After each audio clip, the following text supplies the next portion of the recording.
We all think we know our history, right? It's the story of us. But what if that whole story could be rewritten from the ground up? And not by people with all their baggage and biases, but by an AI that remembers everything perfectly. Just think about it. What if you could feed an AI mean, everything? Every book, every scrap of paper, every digital file we've ever made. And then you just ask it, tell us what really happened. What truths would it find? What long held beliefs would just crumble? And honestly, what would that do to us? So here's what we're going to tackle. First, we'll look at this new reality we're in. Then we'll dive into the big promise. Could we get a truer past? But we also have to look at the peril, the real danger of a flood of fakes.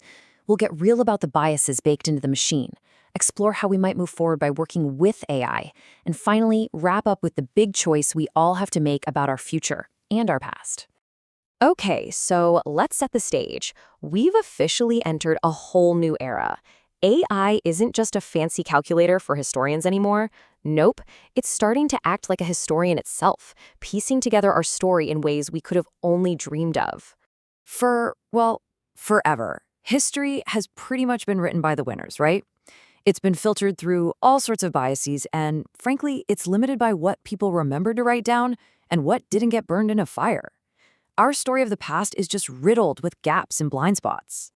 And that brings us to this new, kind of wild concept, algorithmic historiography. It's a fancy term, but all it means is that things like Google searches and AI data crunching are now actively shaping how we even find and write history. This is a massive change in how we figure out what happened. All right, let's start with the good news, the really exciting part, because honestly, the potential here is mind-blowing. What if AI could give us a history that's more whole, more fair, maybe even more true than anything we've ever had before? Picture this, an AI that can digitally reassemble shredded documents from some forgotten archive, or one that sifts through millions of shipping records to find the real economic reasons a war started, completely ignoring the propaganda. It could finally help us get past that written by the victors problem and start to hear the voices that have been silenced. And that idea of archival silence is so important. This isn't about someone just losing a diary. We're talking about the systematic erasure of entire groups of people from the official story. The poor, the enslaved, the conquered, their stories weren't recorded. But AI, by sifting through massive unrelated datasets, might just be able to find the faint echoes of their lives and bring them back. So how would this actually work? Well, take a look. It's a pretty clear process. The AI does the heavy lifting, right? It gobbles up all the data, finds patterns we never see, and even suggests possible explanations. But, and this is the key part, look at that final step. A human expert has to step in to validate it, to provide the context. The machine spots a correlation, but the human has to decide if it's meaningful. Okay, so that's the dream. But you knew there was a but, right? For all that amazing promise, there's a really dark flip side. The exact same technology that could give us a truer past could also drown us in a sea of incredibly convincing fakes. And this is something we have to get straight. AI is not neutral. It's never neutral. It's a product. It's built by people, and it's trained on data collected by people. And it inherits every single bias, every agenda, every cultural assumption that's baked into that data. And the dangers here aren't theoretical. They are very, very real.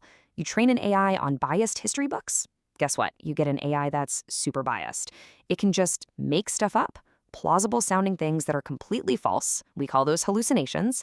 And of course, there are deepfakes, creating fake photos and videos of historical events. It also tends to flatten everything, turning complex, messy human stories into simple, wrong summaries. And on top of all that, there's a sneakier problem called presentism. 73%. What's that number? Well, that's how many history-related searches on Google point you to something written in just the last decade. Think about that. The algorithm wants what's new, what's shiny, so it pushes newer, maybe less researched blog posts over older, more solid historical texts. It's literally filtering our entire past through the very narrow lens of right now. So this gets us to the heart of the matter, the reality of the situation. You can't just swap out a human historian for an AI, because they do fundamentally different jobs. Look at it this way. A human historian is all about the why. They interpret meaning, they get the context, the nuance, the human emotion behind an event. The algorithm, It's all about the what. It's a pattern matching machine. It can spot a statistical link between two things a million times faster than we can, but it has zero clue what any of it actually means. And to make things even trickier, we have the black box problem. A lot of these AIs, they give you an answer, but you have no idea how they got it. Their internal logic is a complete mystery.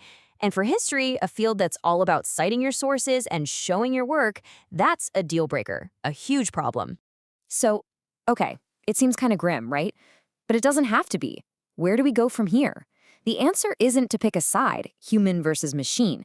The real path forward is about getting them to work together, to build a partnership that uses the best of both worlds. If we want to protect our history, we need to do a few things, and all at once. First, we need a human in the loop. That means a real, live expert has to sign off on what the AI produces. Period. We also need ways to prove what's written by a person versus a machine. We have to teach everybody, not just experts, how AI works and what it's bad at. We need clear ethical guidelines. And crucially, we have to keep funding the slow, deep, thoughtful work that only humans can do. And this is what that partnership looks like in action. The algorithm does its thing, finds patterns at lightning speed, but it has to show its work. Then the historian steps in. They use their knowledge of the world to check those patterns, see if they make sense, and then they provide the final interpretation, the why. It's a loop, a real collaboration. So at the end of the day, the future of our past isn't set in stone. The technology isn't in charge, we are. The choices we make right now will decide everything. And this quote just nails it. The question isn't if machines will help tell our story. That's already happening every time you search for something online. The real question is whether they're going to tell it right.